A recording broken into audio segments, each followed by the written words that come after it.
A very good evening. A warm welcome to Dan Really Likes Wine, presented by Pick n Pay and presented from a country that is a little stabler and steadier than it was on Monday, but not by a huge amount. Things have calmed down a little on the streets of South Africa. For those of you who are watching from around the world, and there have been so many messages that have poured in over the last few days, we're, I think, feeling ever so slightly calmer, but there is still a lot of uncertainty, and it's still an unsettling time in South Africa, and that affects everything, including our wine industry, which has already been under the cosh so much with the after effect and aftermath of COVID and the resultant lockdown.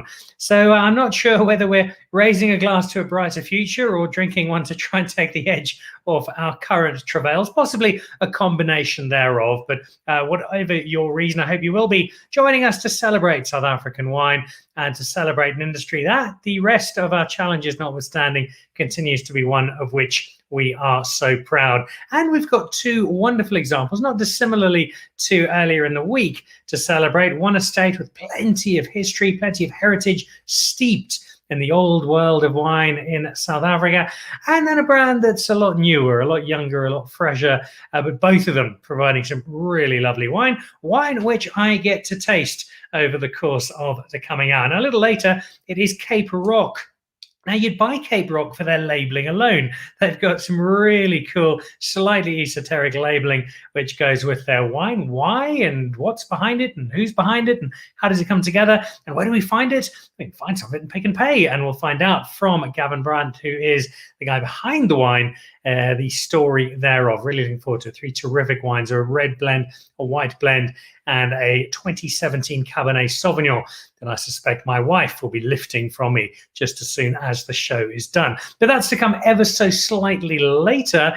We kick off with a look at some bubbles. Now, throughout the year, we are celebrating and dancing to the 50th anniversary of Cap Classique in South Africa, when the Siemensach team, Mr. Malan, decided to have a crack at making the French style of champagne, putting in a bottle, calling it something local. The name only emerged a bit later, but 50 years now, what we call today Cap Classique has been made in South Africa. And we go to an estate to kick off the show with both an historic estate and an estate that does make some rather fine Cap Classique. The estate making said Cap Classique is Lanzerac, and Zia du Toit is head of exports and drinking large amounts of Cap Classique. Zia, a warm welcome. Thanks for joining us on Dan Really Likes Wine. Thank you so much, Dan, and thank you for the opportunity, and a warm hello to all the listeners. Oh, warm seems to be the optimal word. You look like you're about to go off to a Russian theme party at the moment. What's the weather like at Lanzerac? Well, Dan, there's snow on the mountaintops, believe it or not. So it is really cold. Last night it was 8 degrees on the farm. So yes, I do feel like I'm going into Russia. So that's the coat I'm wearing this evening. All right. Well, the Kremlin look it might be, but it's very much South African wine. And it's South African wine from another one of our venerable estates. I was, when was I down? Oh, it was about a year and a half ago. I was down at Lanzerac when we could still travel, and dropped in for lunch. And I remember just walking through the grounds, driving up that sweeping entrance lined by the trees, such a beautiful avenue. And you walk in and you suddenly think you've been transported back several hundred years, which is about right, because 1692, Lanzerac said hello to the rest of the world. Now, give us a sense of the history of Lanzerac and those earlier days. Well, Dan, yes, as you mentioned, we are one of the oldest wineries in South Africa. This year, we're celebrating 329 years old. And yes, it is a fantastic property. We are so blessed. We're in an amazing spot, nested between the beautiful, majestic mountains of Stellenbosch in the Jonkershoek Valley. And we actually go back, like you said, 1692. And our history, there's a lot of owners, but the most notable owner was Mrs. Catherine English.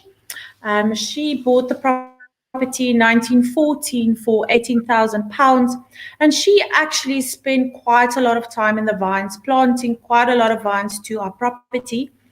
And from there, it all grown with the next owners. And yes, that is where we are now.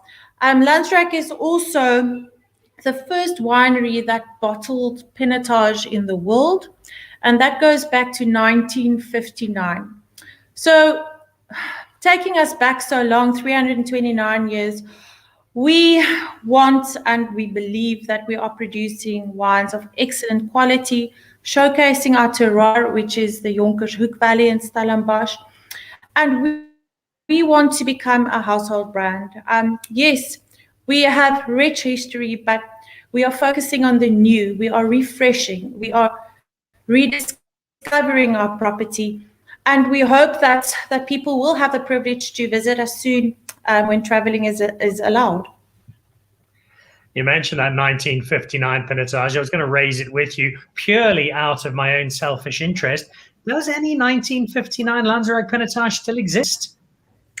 Yes, Dan, we are very privileged that we still have a few bottles in our cellar. And we actually also have older vintages after that in the 60s and 70s. And being in the wine industry, you do get the privilege to taste older wines, and we are amazed with all the older wines showing so good. So maybe you need to come and visit and spend some time with me to enjoy some of the older vintages. Consider that an invitation accepted. I think I'd cycle down to Stellenbosch to come and try some of that older wine.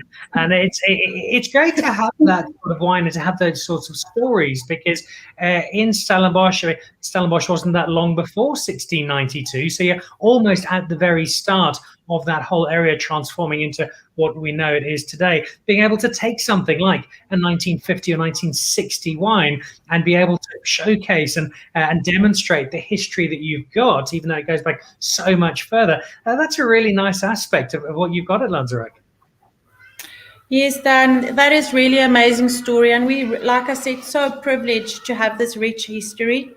And that is our building blocks. We are building on our heritage. And like I said, we want to showcase Lanzerac in a new, let's say, rediscover Lanzerac look. Yeah, well, I got to discover it, say, about a year and a half ago, a lovely, lovely lunch ahead of the wedding of Low Stradum and Ken Forrester's glorious daughter. It was a great day out we had out there. Melissa Sutherland, one of our viewers, saying good evening on a chilly evening. It doesn't look chilly in your Facebook profile photo, but I suspect it's a bit cooler where you are now, Melissa. Andrew Patterson, a little gloomier, drinking whilst the country burns. Yep, not easy times, Andrew. But hopefully the wine is putting a little bit more of a spring in your step. And going back to Melissa, who precedes something I wanted to ask you about here. Very popular destination winery, great accommodation and spa, not to mention the wine and food, and the setting. It's certainly not unusual in the winelands to have an estate that is more than just a winery. Hotels are plentiful, some of the best restaurants in the country, a lot of great spas. Give us the unique nature of yours. What makes the broader Lanzerac offering quite so special here?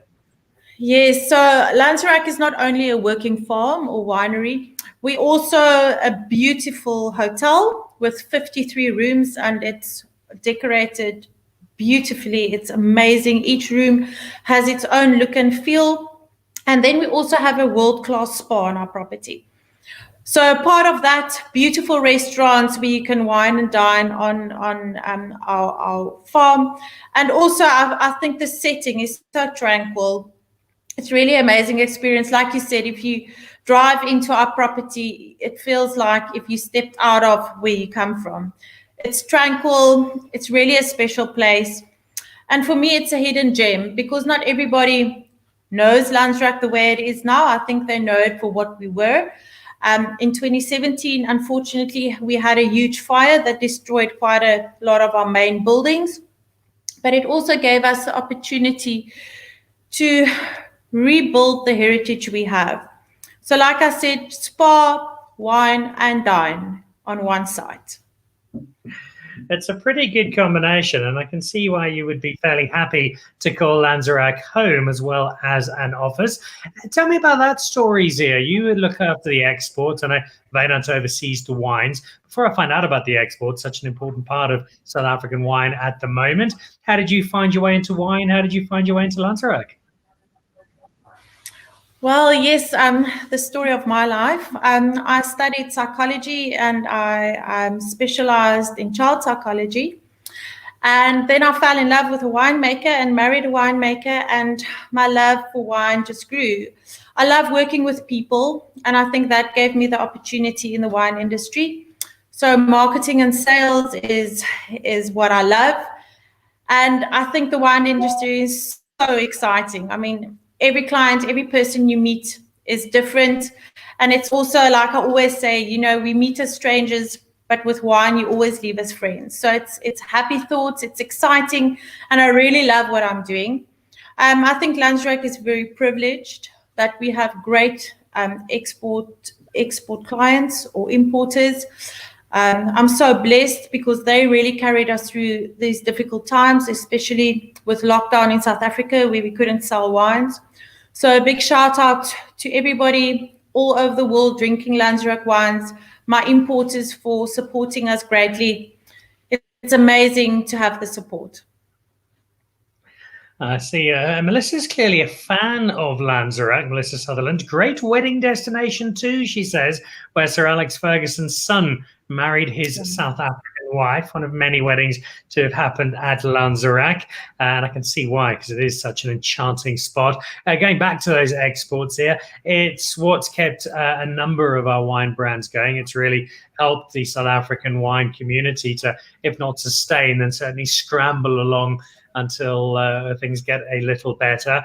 What's the export chunk of your business, and how much has that helped to sustain you over the last year and a half? Well, Dan, I think before lockdown, I would say we were around about a 50-50 split internationally and locally. And then with the new world we are living, it changed a lot. And I would say we're around about close to 70% exports and 30% locally.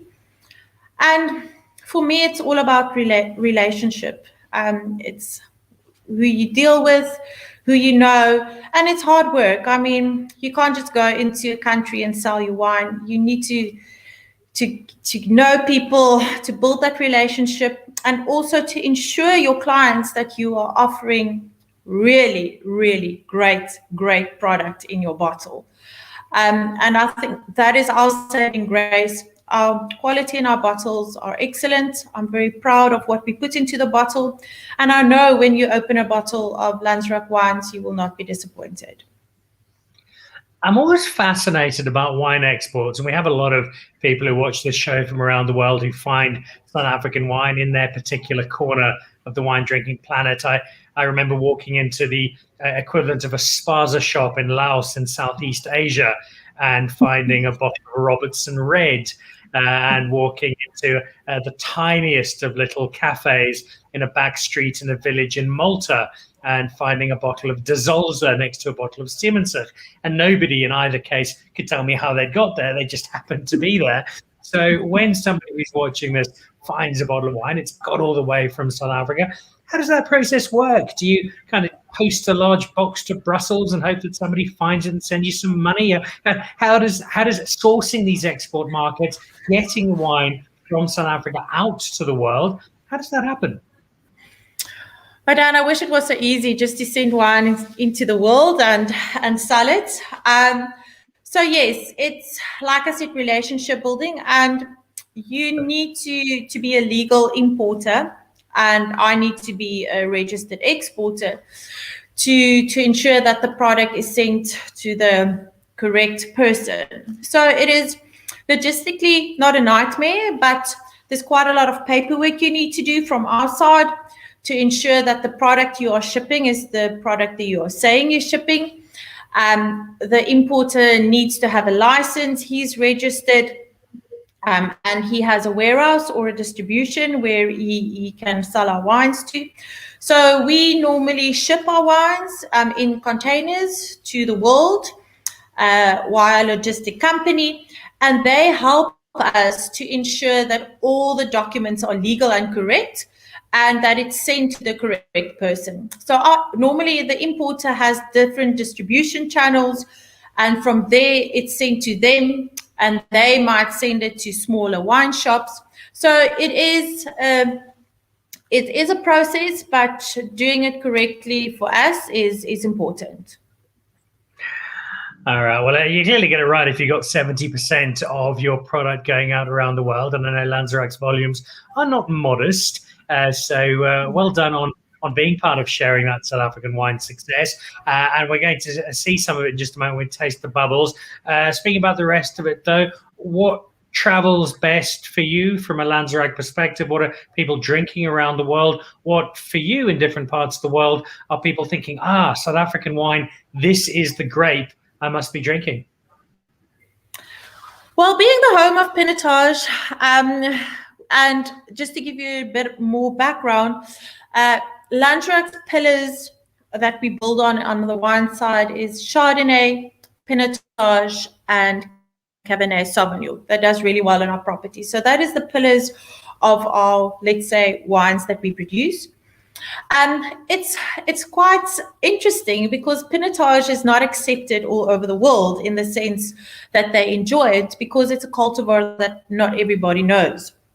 So I would say Europe, our Chardonnays, our Cabs, Merlots, Rosés doing really, really well. And then in Asia, they are enjoying definitely Pinotage, a bit of a Bordeaux style blend. So let's say each country in the world has a different focus. And I think that is what makes it easy for me, because I've got quite a big portfolio to work with. So I can offer different varietals to each country and suit their consumer's palate. Again, it fascinates me how a particular wine just hits a particular market, and we suddenly love South African Chardonnay or South African Pinotage is the way to go. And it's a challenging but important part of what you do, finding out what those markets like. I want to find out if this particular market, being the Dan market, likes your Cap Classique. So let's bring in our very belatedly our first wine of the show. I don't think I've ever waited this long to have a glass of wine. And much like when I walk in or when I drive up that sweep into Lanzerac, and it just feels regal, but at the same time kind of old school and welcoming and comforting. I get that in the label as well, from the crest at the top, and you can see there it just looks like a polished and aristocratic bottle of bubbles. The little royal red stripe over the corner, method Cap Classique. So tell me a little bit about this. Blanc de Blanc, that makes sense. You promote Chardonnay as one of your pillars, so not surprising that a Blanc de Blanc is your Cap Classique choice here. Yes, so Dan, it's 100% Chardonnay, and it's also a non-vintage. So just maybe to recap the non-vintage, it's a blend of different harvest years. So it's not necessarily a 2016 or a 2017 that is in the bottle. And all the grapes are grown on our property. Maybe just a bit of background, everything is done by hand. Harvest, pruning, everything is done by hand. And we believe that quality starts in the vineyard. And our approach is very hands-on in the vineyard and hands-off in the cellar. We try and work as natural as possible with the product we bring in. And we try and work with only the healthy grapes. So this is whole bunch fresh. I don't know if you want to go into a bit more detail, but it's 100% Chardonnay. There's a first fermentation and a second fermentation. So it's done on the traditional method. And we leave this for around about 12 months on the lease. Well, feel free to go into as much detail as you like. But in doing that, just give us an understanding of why within where you are, Jonkershoekje, on the Eerste Rivier, why Chardonnay does so well for you where you are, and then why it's turning this into something that, as I'm discovering, is going to disappear rather quickly in the Nickel household tonight. And Dan, I think it's all about our terroir. Definitely our soils. It has a big impact on the grape varieties that's doing well. And then also definitely our management in the vineyards, how they work with the grapes, look after it, take care of the grapes. And then also, climate, everything has a big influence. Where the grapes are planted has a big influence on what it produces.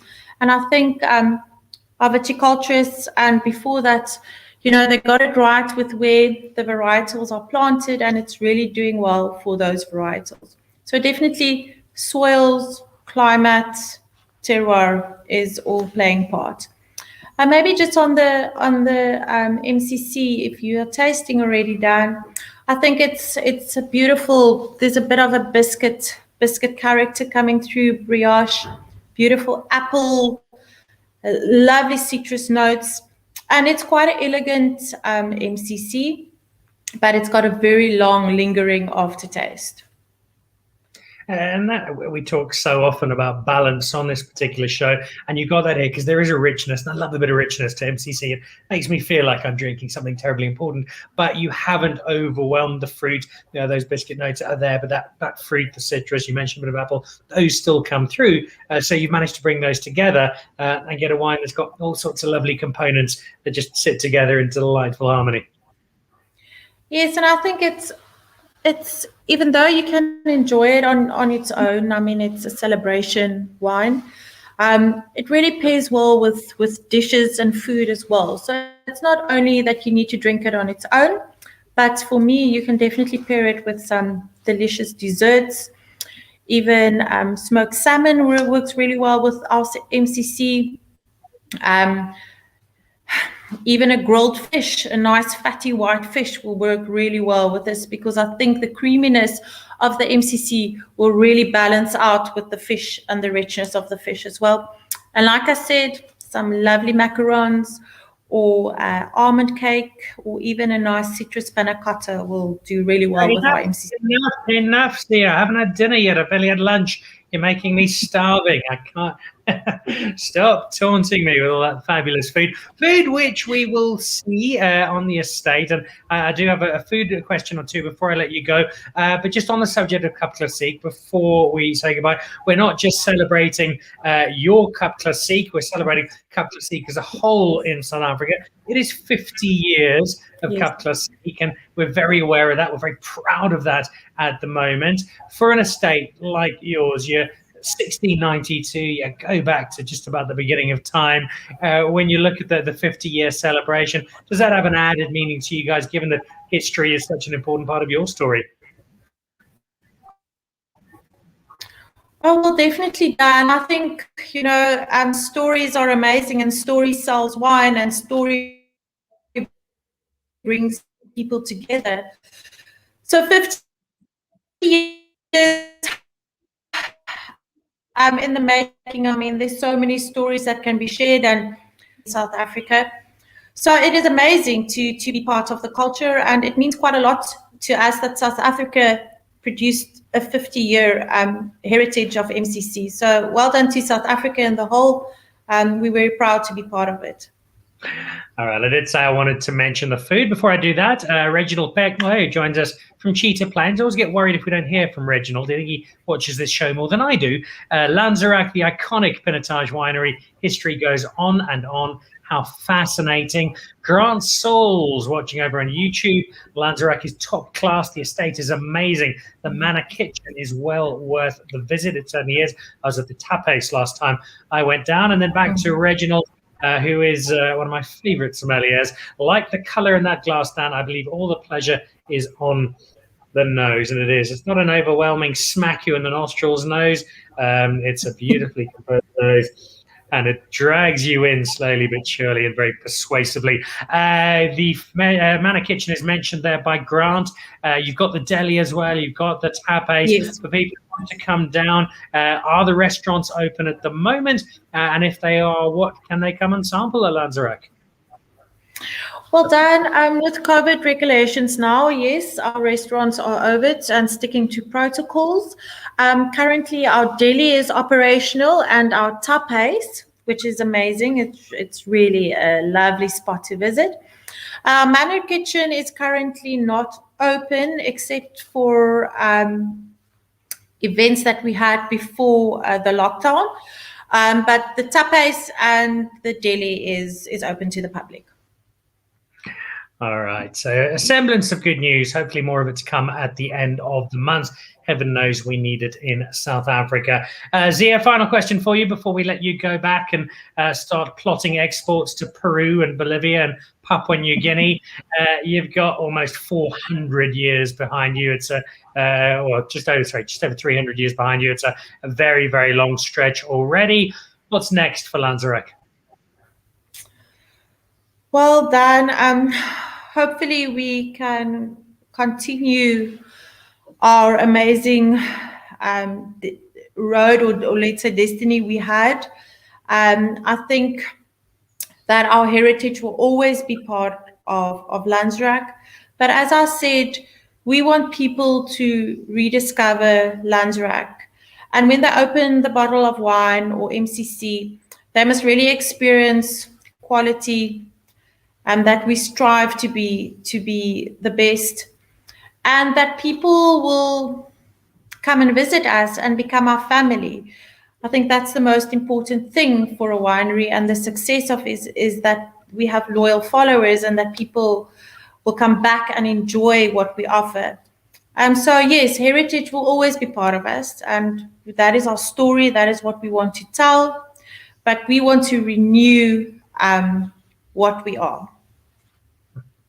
Which is an estate with plenty of history, especially that Pinotage story, the first bottled Pinotage in South Africa, 1959. Loads of restaurants, a hotel, a cracking spa, some delightful views, and just a little sanctuary down in a glorious part of Stellenbosch, even by Stellenbosch's high standards. Zia, thank you so much. Appreciate the time. Appreciate the bubbles. And as soon as I come down, I shall be knocking down your door, demanding some of your vintage wine, and coming to spend some time at one of the most enchanting wine estates in the Cape. So thank you very much.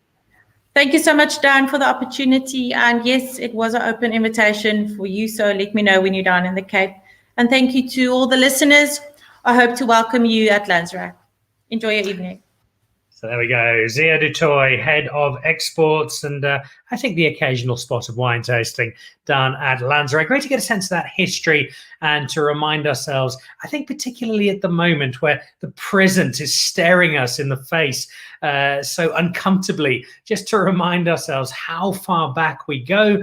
And perhaps that can just remind us that the future's got a long stretch as well, and we will get through our current challenges, as challenging as they might be. So about 340 years, I think 339 years, that is Lanzerac. Cape Rock is not quite so old, but in the comparatively short time that Cape Rock has been going, it is a brand that's been getting a lot of attention. It finds its way in the next month or two into Pick n Pay. It has found its way into My Glass and onto the show.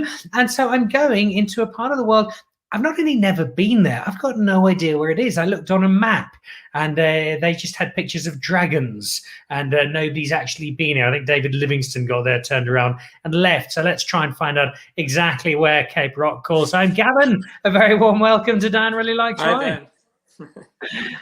I've had a look at that map. I'm completely lost. Explain to the world, where exactly are you? Okay, we between the towns of Vredendal and Klaver.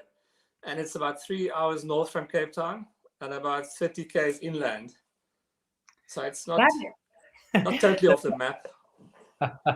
It isn't, but it's not what you'd call conventional wine growing country. When you make your list of places I'm going to visit to buy wine from or visit vineyards in, your part of the world probably not near the very top. Give us a sense of where you are from a winemaking perspective, how much history there is there, and I think more interestingly, how does Gavin and Cape Rock find its way into that corner of the world?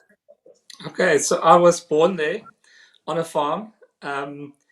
And my dad's a first-generation farmer. And he always said I shouldn't come and farm after school. I should go and do whatever I want. So I studied to become a landscape architect. And in my final year, the wine bug bit me, and I wanted to make some wine. So I made one barrel. He started a cellar just after I left school, and I made one barrel of wine, a Syrah Viognier blend, and it turned out to be quite a success. And every year we've just gone bigger and bigger. But to get back to the region, we are part of the West Coast wine route, and it starts in the Cederberg or north of the Swartland, on top of the Piketberg, Cederberg, and then it works its way to the sea at where the Olifants River estuary is, close to Kukenhof.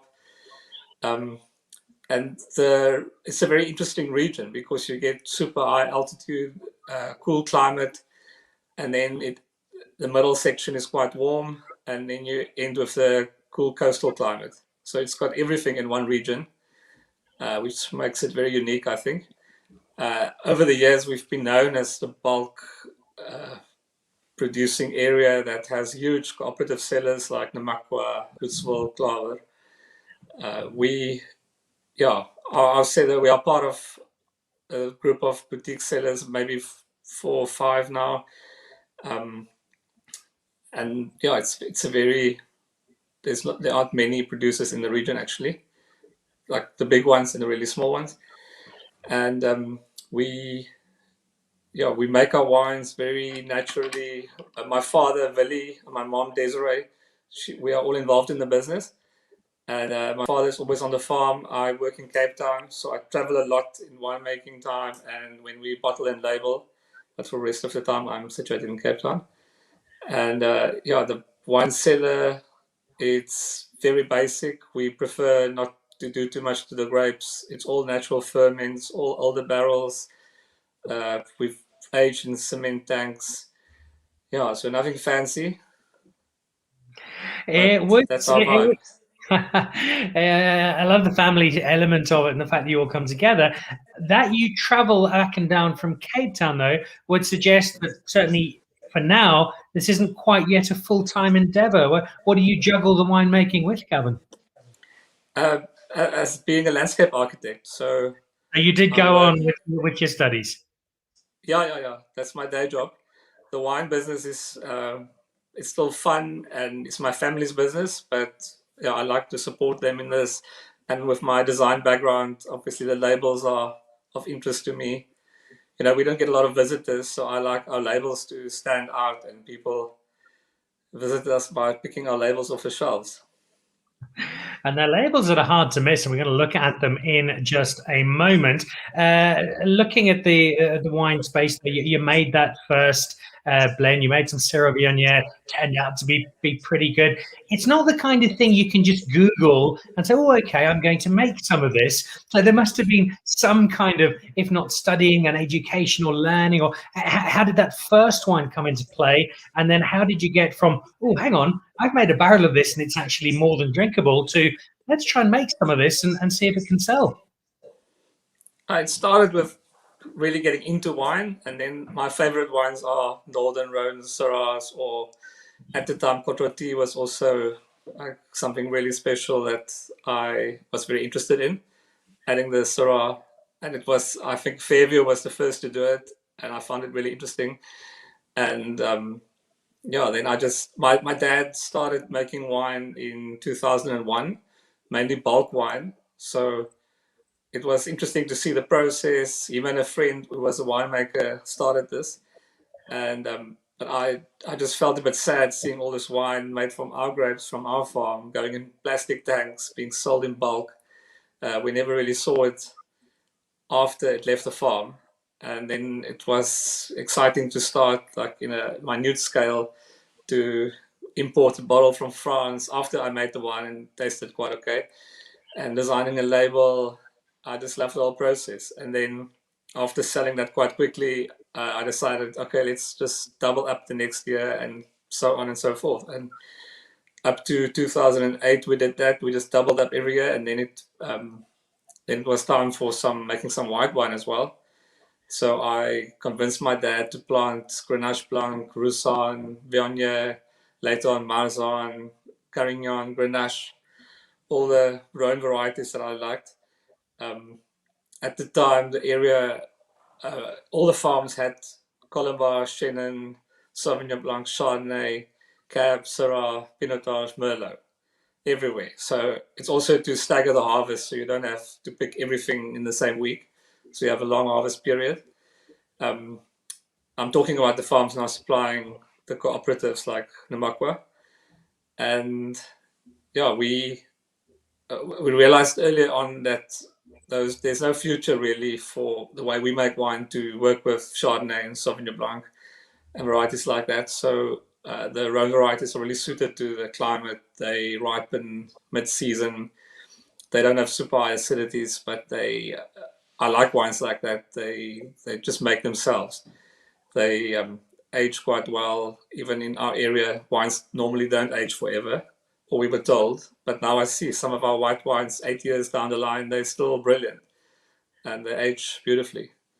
And that preempts a question I was going to ask you. And it's one I've asked a couple of people in a similar space where they've kicked off wine, but I think it's really, really interesting with you. How surprised have you been at just how well your wine is done? Incredibly, from the start, because I started with the idea that my dad always said our wines from that region just doesn't last. Like the whites, after the first year or so, they lose all the fruit in the bottle, and then it's just acidity and water that's left, so quite boring. And the reds, also at the time, we didn't have a lot of experience with red in the area. It was mostly a white wine growing area, but it was the same sort of thing. It was a lot of oak on fruity wines, and then when the oak goes away, then there's also not much interest anymore. But I was quite surprised with the way we're working, always old oak, so I don't want to mask the flavors too much, and the wines tend to last. I wouldn't say like 15 years, but definitely up to 10 years for the reds and 7, 8 for the whites. It does them well. Well, let's see how these wines are tasting, because I'm lucky enough to have 3 of them, and I did have them in my cellar before lockdown began. There's nothing illicit in the procurement here. Let's start with the first one. But before I look at them, we've talked about it so much already. We have to talk about these labels. So here's your first one. That's the Lighthouse. I'm seeking asylum in this bottle, and very, very happily so. What's in the bottle fascinates me. But let's start with this label. There's a very maritime feel to it. It extends to the red blend we're going to see at the moment, the sea monster reaching out and gripping the lighthouse. Where did the inspiration come from here, Gavin? This is a funny story. I actually made these 2 wines for my wedding in 2013, and it was then the project just spiraled out of control. I wanted a beautiful label for it, and I couldn't design it myself. I just gave up. So I went to designers, and they had a girl in the office who did beautiful illustrations, and she just really threw herself into the project and came up with these beautiful images. The Amnesty has an octopus on it, and it's actually one image that goes across the 2 bottles. And it was just a really nice process, because I gave them a blank canvas and I said, you can do whatever you want. I am sick of this. I give up. I can't come up with a cool design by myself. And I really loved it. Like, I didn't ask them to tweak anything. I was just happy with it. And the idea behind these wines is they are entry-level wines. They both cost around 150 rands each. They're meant for everyday drinking, braai, drink on its own. They're not super serious. And yeah, we export a lot of it, mainly to Norway, the UK, Canada, but Netherlands, and they've been very well received everywhere. It's remarkable that you've got such a great footprint around the world for a wine that's relatively young as a brand. And we heard from Zia just a moment ago at Lanzerac, the challenges inherent in getting wine around the world. There are many things that speak to that success, but fundamental to it has to be the quality of the wine. So let's try the first wine. It is a white blend. It's got some interesting stuff in here, Gavin. Tell us what makes up this particular bottle. These wines, the Amnesty and Asylum, it will always be slightly younger vineyards. So we like to build the white around Chenin for a bit of body, and that portion we can also age in oak easily. And then there's some younger Grenache Blanc vineyards which are showing a lot of promise, and a bit of Viognier. We always have too much Viognier because I don't like blends that are dominated by anything above 20% Viognier. It can be quite overpowering. And we've got young Marzahn vineyards, so we vinify all these components separately, and they go into asylum. And every year the percentages are slightly different. Like, yeah, it can vary a lot depending on the vintage. And this wine is quite soft on the palate. There's no harsh acidity. It's got a very broad spectrum of flavors because of the wild ferments. It's not linear in any way. It stays with you for a while. Yeah, it's quite light. It's just idea is a simple table wine. You shouldn't be able to taste any specific cultivar or smell it. Well, what I can certainly pick up is a lovely perfume, which comes drifting off the top of that. And then here is my very first mouthful ever of one of Gavin's wines, and I suspect it won't be the last. So here we go.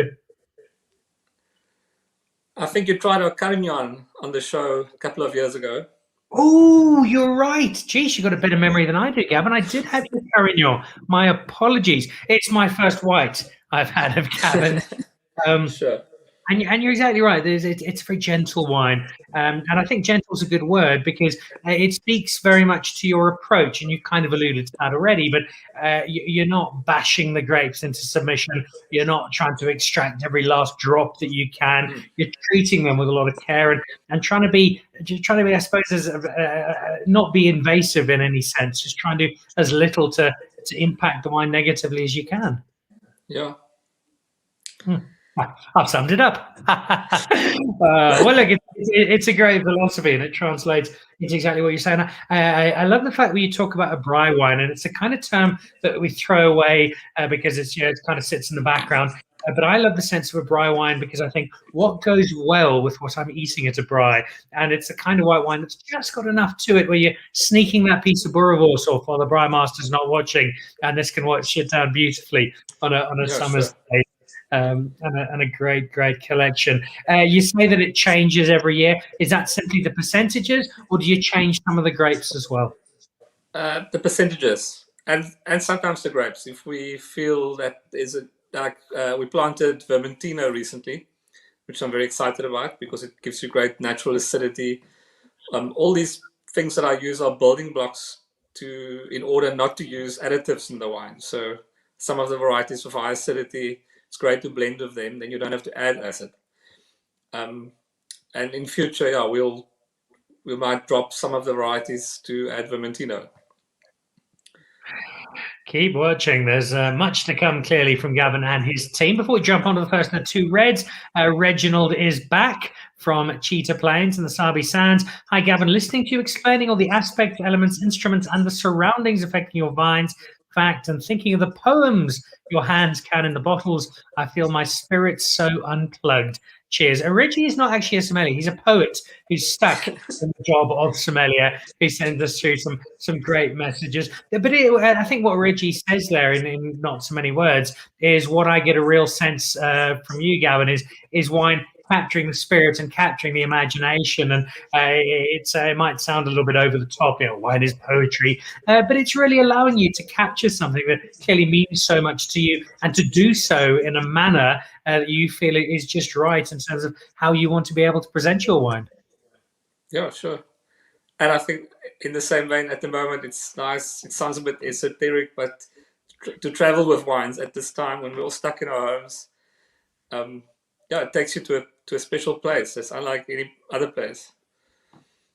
Indeed it is, and we're currently traveling to a tiny little part of I think Olifants is what we can describe it as. The first one is down. You've already mentioned to us, broadly speaking, the red. It sits in the same space. A reminder, if you missed it earlier, here we get a full look at the giant octopus.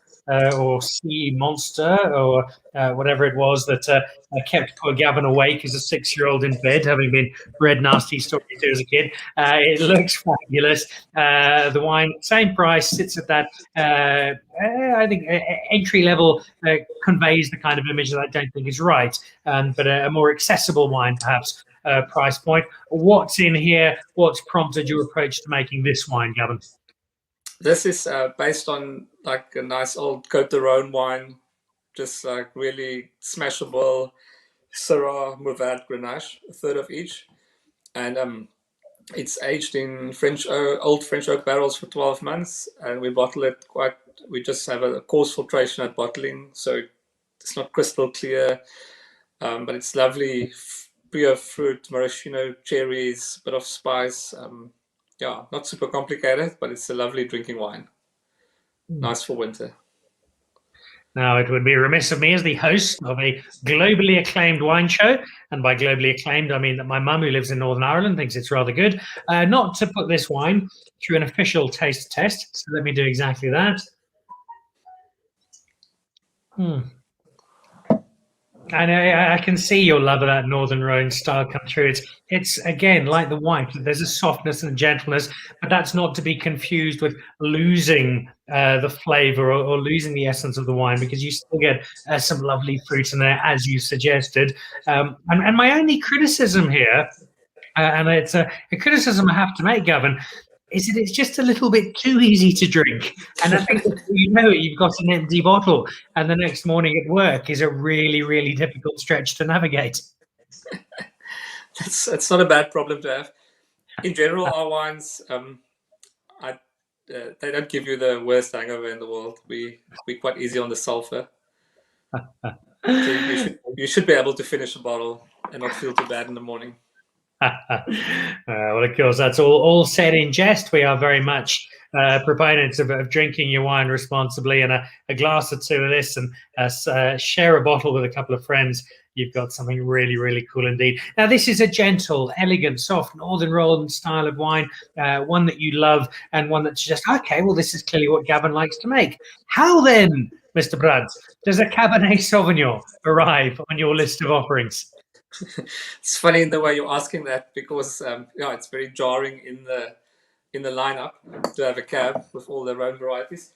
But my father planted cab on our farm in the last 30 years, a couple of vineyards, and he always made bulk wine to sell to bigger wine companies, and I always found it quite sad that this wine made from older vineyards just goes lost in the system and ends up in bag-in-box.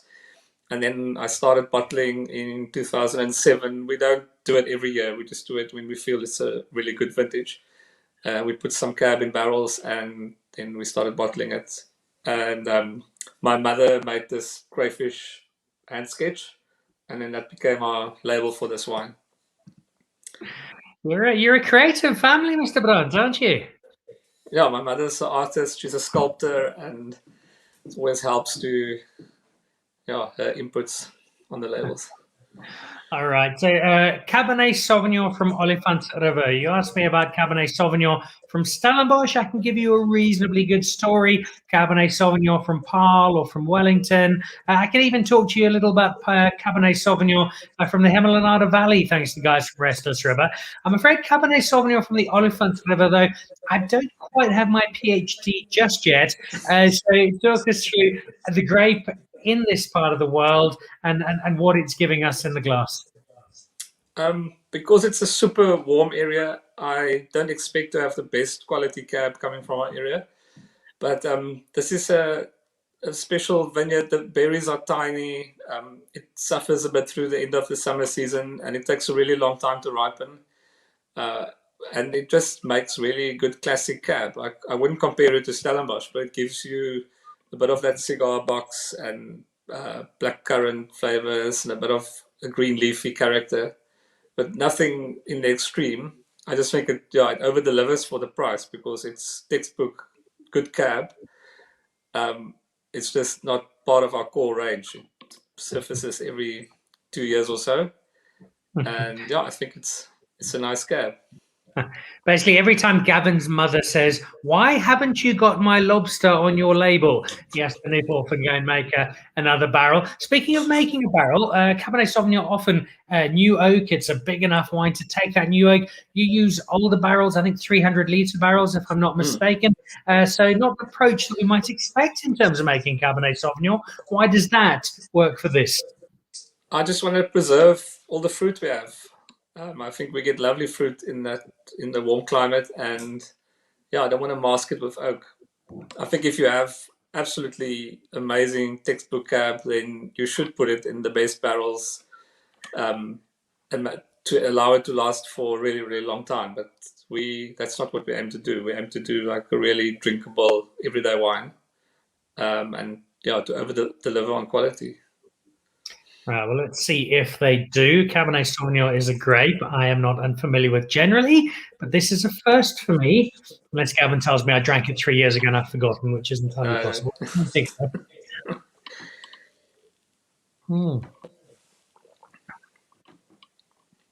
Ooh, it's an interesting, almost like a little bit of menthol to that, a little wisp of smoke, and yeah, I was wondering when as I was about to taste it, because you've used the older barrels, am I going to get smacked in the mouth by some tannin because you haven't had the new oak kind of breaking that down a bit?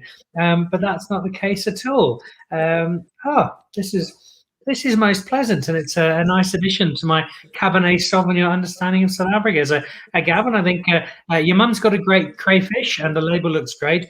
But I think the wine might just beat it. But don't tell her I said that, please. Thanks. All right, three wonderful wines. Before we let you go and head off to go and do some gardening, give us a little look forward. Despite the laid back and calm demeanor, there's clearly quite a driven and passionate wine man inside. What are you looking to do? Where are you looking to take Cape Rock over the next little stretch? We just want to weather the storm and maybe get a few more extra export markets. I would like to go into the States, but it's difficult now that we can't really travel a lot. And on the farm, we don't want to increase our production. We just want to focus a bit more. I always get sidetracked and bottle something on its own because it looks good after we made the wine, and then I get so excited and I say, oh, we have to have a Grenache on its own. It's always tempting, but so we have 7 different wines at the moment, and it's quite a bit of work to manage so many products. Yeah, we just want to up the quality of all the whites. At the top end, we've got a Cape Rock Red, Cape Rock White blend, and we just want to fine tune them going forward, playing with the percentages of varieties. And all our young vineyards are becoming into their stride now as they get older, and the canopies get a bit denser, they produce better fruit. So yeah, we just want to keep on doing what we're doing. We've got 13 varieties on one 11-hectare farm, so we've got enough to work with. Well, I suspect that the future is bright for you, Gavin, not simply because the wine I've tasted this evening has been delightful, and it certainly has, but more so because someone who convinced his dad that he wanted to make a barrel of wine and has turned that into a selection of great wines, and coupled with what is obviously a serious passion for the process, I reckon the future is looking even brighter than the stretch you've already been through since you started. So thank you. I'm going to have to dig up some more of that Carignan to remind myself of it all. I do recall drinking it now. It's taken me a little while. But the white's lovely. The red great as well. We can see them now, Pick and Pay. And that Cabernet Sauvignon is a very pleasant surprise as well. So thank you, not just some great wine, but also for some lovely labels. And I say this to pretty much everybody on the show, but I say this out of more genuine excitement than anything, is that I've never been to your part of the winemaking world, so it's now very firmly on my horizon. I'd love to come and pay you guys a visit and be able to just put into picture exactly where you're making your wine and fill in those gaps on my wine map. That will be great. And thanks for having me on the show. And it's very exciting to have our wines going into some Pick and Pay stores soon after the lockdown lifts. Indeed, which cannot come too soon. Gavin Brand, who started off rather hopefully making a barrel of Viognier Syrah, and has now turned it into the Cape Rock range, which, as I have discovered this evening, and which, as you will discover if you pick some up in Pick and Pay over the next month or two, once you can buy some wine, is drinking rather beautifully. So a big thank you to Gavin Brand and the team at Cape Rock. Big thank you to Zia down at Lanzerac, who has already sent me an email offering me all the wine I could possibly drink, or something to that effect. So I'll be down there shortly, but I'd love to get up to have a look at the Cape Rock operation as well. It's for me, it's one of the absolute joys and delights of wine in general, but South African wine in particular, exploring it through the glass, but also exploring it through the people, exploring it through the estate, exploring it through the places that these wines call home. And I get a real sense that I need that at the moment, and I'm sure many of you do as well, that opportunity to get out, to explore, to remind ourselves of all that's good about a country that's a little bruised and battered at the moment, which I still have to feel will come back from all of this and emerge a better and stronger place for it, and be able to showcase some of the world's best wine as a result. It's been a pleasure having all of you on the show. Thank you so much for watching, wherever you are in the world, for sending through your comments, as you always do. Huge thank you to both Gavin and to Zia, and to all of you. We'll have you back on Monday. I know one of our two guests on Monday is Mike Ratcliffe. 10 years of the Seriously Old Dirt, the declassified or second label of Villafonte, and it's also 25 years of Villafonte, so a little celebration on Monday. And I think there might be one other celebration, but I'll need to confirm that between now and Monday. Please, wherever you are, especially Gauteng, KwaZulu-Natal, stay safe, look after yourself wherever you are in the world. Keep free of that pandemic if you can. Look after yourselves, and thank you for continuing to support South African wine. If you are in South Africa, hopefully we're buying it soon and down to Pick and Pay or shopping online and restocking those cellars. But wherever you are in the world outside of South Africa, we really do appreciate your support and your indulgence and your enjoyment of South African wine. This is Dan Really Likes Wine, presented by Pick and Pay. I will see you back again next Monday. Until then, cheers and goodbye.